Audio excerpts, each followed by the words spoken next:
E a questo punto ci occupiamo della vigna, ma in particolare delle lavorazioni di questo periodo. Fino a fine marzo in genere si eseguono le potature. Siamo ospiti dell'azienda Tremonti, con me Vittorio Navacchia. Potature secche, potature invernali, qual è la loro finalità?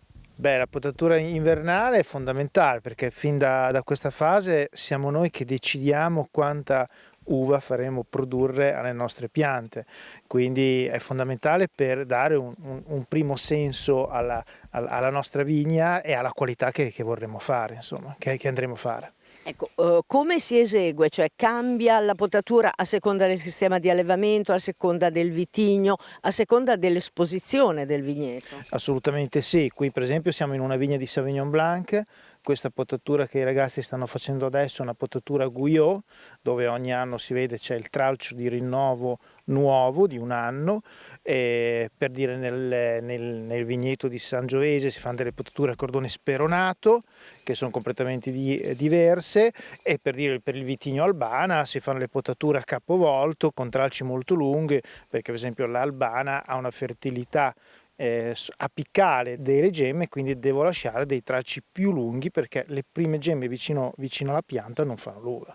Quindi... Ecco, dopo questo momento, dopo questa fase, che vita ha la vigna? Va in riposo? Ci saranno poi altri momenti particolari per quello che riguarda l'aspetto agronomico di lavorazione in campagna? Sì, adesso è un momento in cui dobbiamo correre per potare, poi c'è la grande paura sempre che arrivino delle gelate primaverili, e quindi bisogna fare sempre attenzione. Per esempio le varietà precoci tipo lo Chardonnay andiamo a potarle per ultimo, perché nel momento che io poto la pianta ha un piccolo shock e si frena nella sua attività di germogliamento, quindi sarà l'ultima varietà che andremo appunto a potare.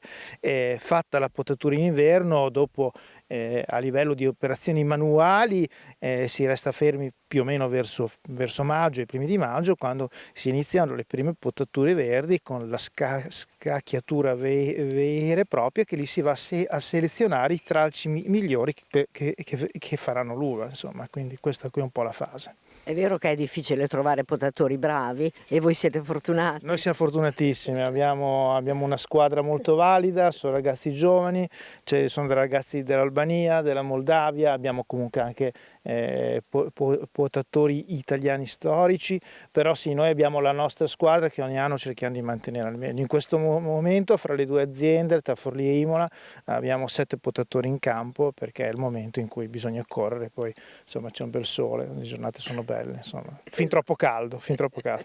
Quindi scongiurando rispetto a quelle che potrebbero essere le gelate tardive, anzi ci auguriamo davvero che il clima possa accompagnare una viticoltura fiorente. A questo punto dove vanno a finire questi tralci delle potature? Ogni azienda fa da sé, però in particolare c'era un'antica tradizione, quella dell'homme à mers, fare luce a marzo, vale a dire le varie potature diventavano un grande falò che si accendeva sull'aia, e tra l'altro a seconda delle fuliggini e delle fiamme si riusciva anche a capire quale sarebbe potuta essere l'annata agraria, se positiva o negativa. E allora ci spostiamo di poco e andiamo sull'aia di un'altra azienda agricola.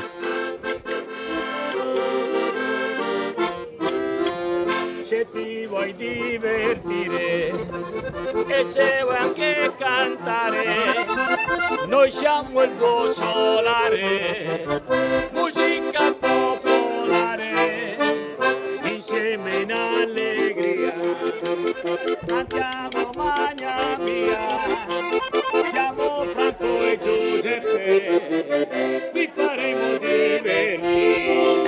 Allora, si sono praticamente presentati da soli e siamo dove? Alla tenuta a Nasano, qui sulle prime colline vicino a Riolo Terme, ed è una giornata dedicata alla tradizione contadina, che naturalmente finirà, come abbiamo detto, con il tradizionale falò delle campagne, il l'homme à mers fatto con le potature. Ma gli ingredienti di questa giornata, duo solare a parte, sono davvero tantissime, quindi andremo a scoprirle ad una, perché non c'è solo il mondo della tenuta Nasano, Travini, contadini, ciambelle, coppa di testa, ma ci sono anche tantissime altre aziende del territorio, perché questa è l'associazione Il Lavoro dei Contadini, che di anno in anno crea queste giornate, tra l'altro dedicate ogni volta a un tema diverso. In questo 2024 Abitare la terra, le antiche case custodiscono i ricordi,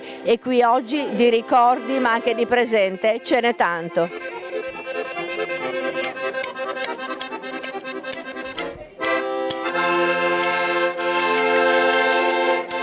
E con Antonella Minardi, che rappresenta una delle bellissime aziende del territorio, dai frutti dimenticati in confetture e marmellate alla preparazione in diretta del croccante. Allora, ci siamo un pochino messi avanti con i lavori, Antonella, però qui vediamo quelli che sono un po' tutti gli ingredienti, lo zucchero naturalmente. Lo zucchero naturalmente è la prima cosa fondamentale, e quindi bisogna fare sciogliere lo zucchero fino a che diventa così, colora proprio marrone nel pentolino. Dopodiché si aggiungono, adesso io qui ho diversi ingredienti perché si può fare con tante cose, con tutta la frutta secca, oppure la versione che adesso io sto sperimentando è quella con i semini, girasole, sesamo, così, insieme con il riso soffiato.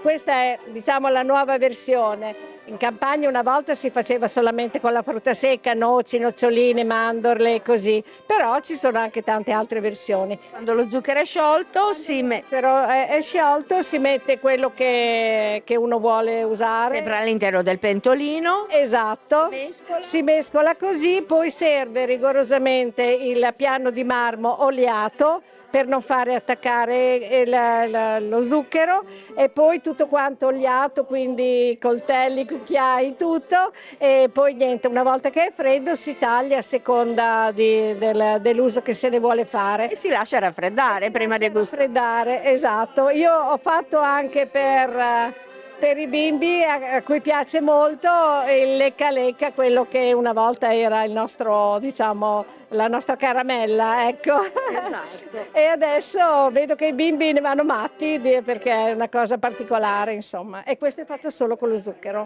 E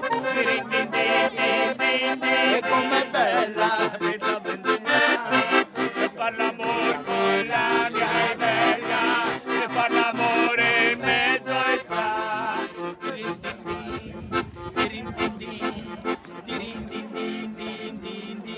E intanto la padrona di casa, nonché presidente dell'associazione Il Lavoro dei Contadini, Lea Gardi, sta tirando la ciambella. Posso dire così: farina, uova, zucchero, latte? Latte, strutto e buccia di limone. Poi vedi, la ciambella va mescolata, hai detto bene, tirata, perché va mescolata bene, proprio come se uno facesse Accarezzata. accarezzata, sì, esatto, accarezzata. Allora, stiamo raccontando questa bella giornata che culminerà con il falò, però la bella idea è stata quella di dedicarlo alle case rurali, alle case di campagna, alla loro struttura. Ma sai, fatte per l'esigenza di ogni famiglia e di ogni podere. In base al podere, quindi alla grandezza che c'era da lavorare del podere della terra, veniva costruita la casa. Quindi sono queste case con dentro il fare quotidiano, non erano case di bellezza, erano case dove si lavoravano e servivano proprio per rendere al padrone, perché sai, la mezzadria una volta era quella che andava, per rendere al padrone il mangiare. Ecco, tra l'altro in questa giornata lo abbiamo visto, qui la ciambella, là in quella paiolone enorme sta bollendo la coppa di testa, che poi insomma era una prelibatezza di quando si disfaceva il maiale, ma poi ci sono anche tantissimi altri ingredienti, la polenta e il ragù, la salsiccia e i fagioli stufati, poi naturalmente piadina e il mondo dei vini che è rappresentato appunto qua. Tra l'altro anche con qualche novità, quindi ce l'andiamo ad assaggiare insieme?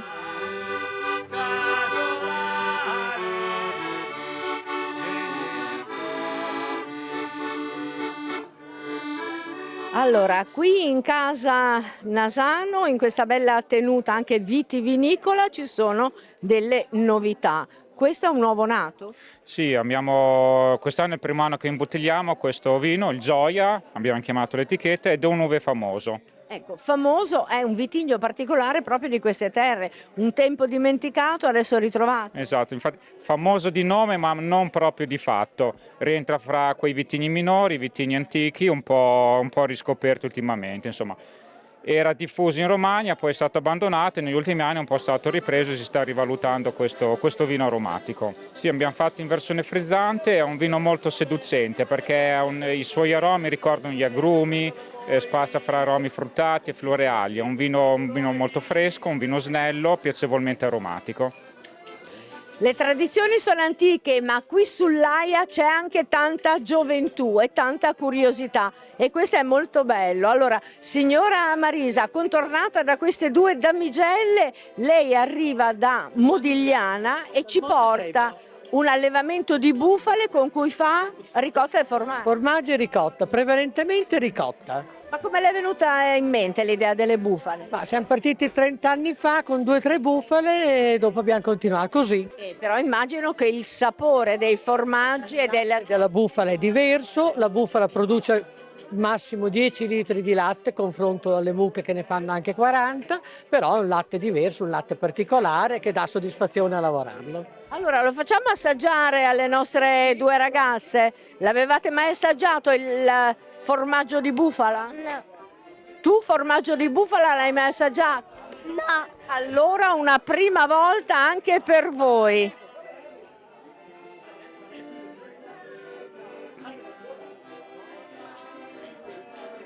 Buono.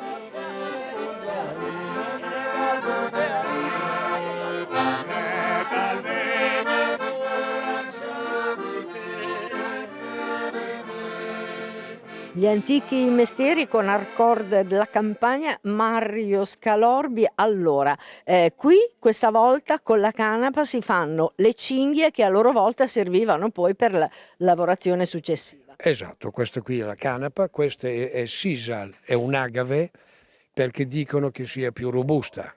Non so. Le cinghie venivano usate sia per gli scariolanti sia per spostare del materiale, per non sforzare le braccia. Ecco, e quindi è un intreccio che viene fatto manualmente. Tessitura piccola, larga come la distanza che uno vuole e questa è la cinghia.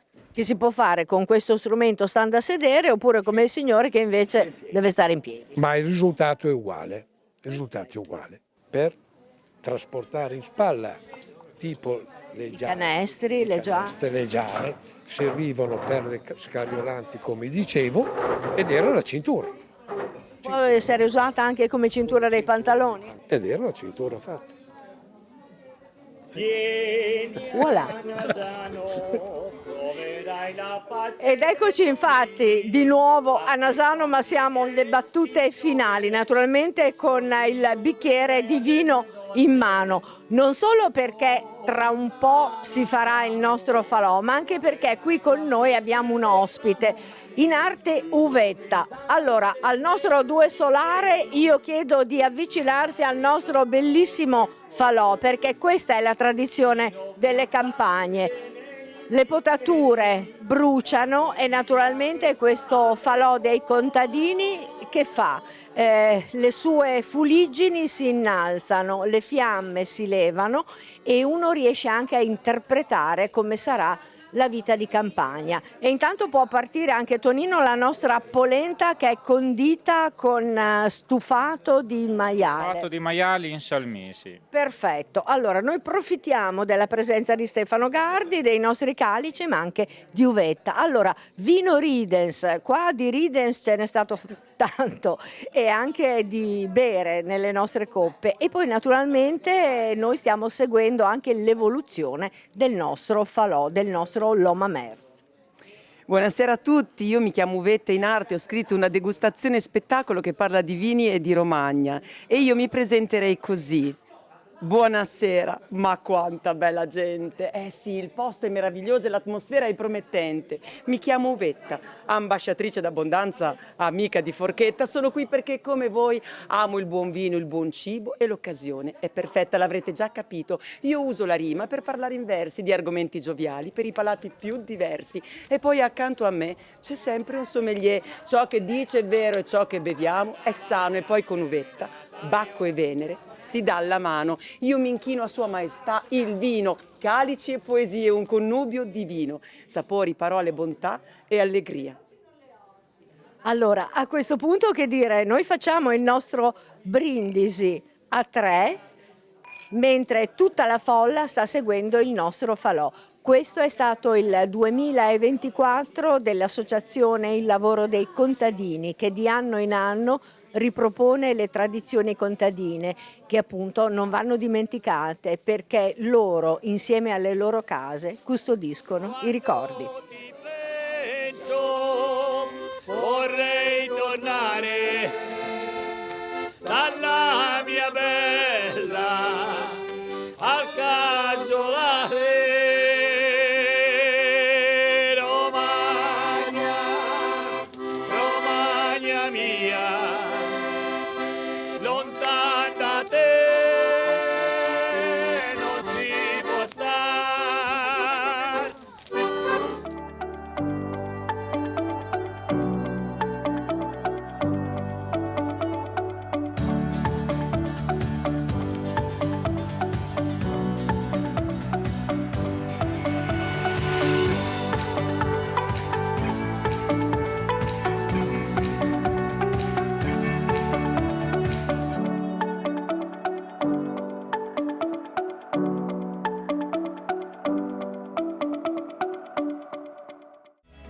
In collaborazione con